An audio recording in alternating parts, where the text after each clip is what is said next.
হাসিনা সরকারের পতনে যুক্তরাষ্ট্রের $32 কোটি ব্যয়। আলোচনায় নতুন চাঞ্চল্যকর তথ্য।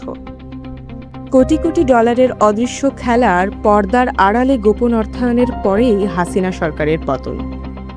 বাংলাদেশের রাজনৈতিক ইতিহাসের সবচেয়ে আলোচিত এক অধ্যায় 2024 সালের 5ই আগস্ট। কিন্তু সেই দিনের ঘটনা প্রবাহ কি শুধুই গণ আন্দোলনের ফল ছিল, নাকি এর পেছনে ছিল এক বিশাল আন্তর্জাতিক অর্থায়নের ছক? মার্কিন সংবাদ মাধ্যম সিএসবি নিউজ ইউএসএর প্রকাশিত প্রতিবেদনে বলা হয়েছে, শেখ হাসিনা সরকারের পতনের নেপথ্যে যুক্তরাষ্ট্র ব্যয় করেছে প্রায় $325 মিলিয়ন।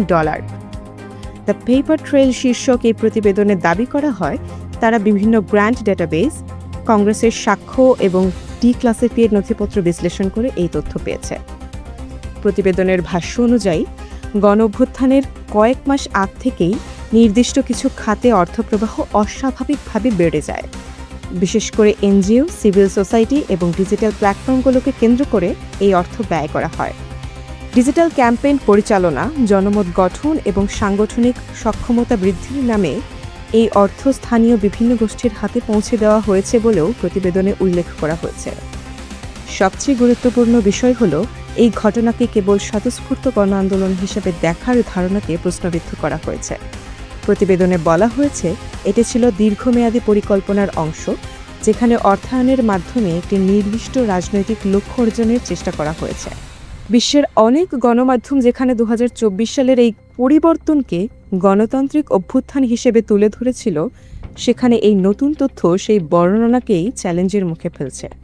তবে এত বড় ও গুরুতর অভিযোগের পরও এখন পর্যন্ত যুক্তরাষ্ট্রের পক্ষ থেকে কিংবা বাংলাদেশের অন্তর্বর্তীকালীন সরকারের পক্ষ থেকে কোনো আনুষ্ঠানিক প্রক্রিয়া পাওয়া যায়নি। ফলে এই দাবি সত্য না বিভ্রান্তিকর তা নিয়ে প্রশ্ন থেকেই যাচ্ছে। রাজনৈতিক বিশ্লেষকরা বলছেন, যদি এই তথ্যের সত্যতা প্রমাণিত হয়, তাহলে এটি শুধু বাংলাদেশের রাজনীতিতেই নয়, দক্ষিণ এশিয়ার সামগ্রিক ভূ রাজনীতিতে বড় ধরনের প্রভাব ফেলতে পারে। বিদেশি হস্তক্ষেপ, গণতন্ত্রের প্রকৃত রূপ এবং একটি দেশের অভ্যন্তরীণ বিষয়ে বাইরের প্রভাব, এসব প্রশ্ন নতুন করে সামনে আসবে। উল্লেখ্য, 2024 সালের 5ই আগস্ট ছাত্র জনতার আন্দোলনের মুখে শেখ হাসিনা পদত্যাগ করে দেশত্যাগ করেন। এরপর ডক্টর মোহাম্মদ ইউনূসের নেতৃত্বে গঠিত হয় অন্তর্বর্তীকালীন সরকার, যা দেশের রাজনৈতিক পরিস্থিতিতে নতুন অধ্যায়ের সূচনা করে। ঘটনার প্রায় 1.5 বছর পর এই অনুসন্ধানী প্রতিবেদন সামনে এলো। যদিও এখনও এর পূর্ণাঙ্গ সত্যতা যাচাই হয়নি, তবুও এটি ইতিমধ্যেই আন্তর্জাতিক মহলে ব্যাপক আলোড়ন সৃষ্টি করেছে।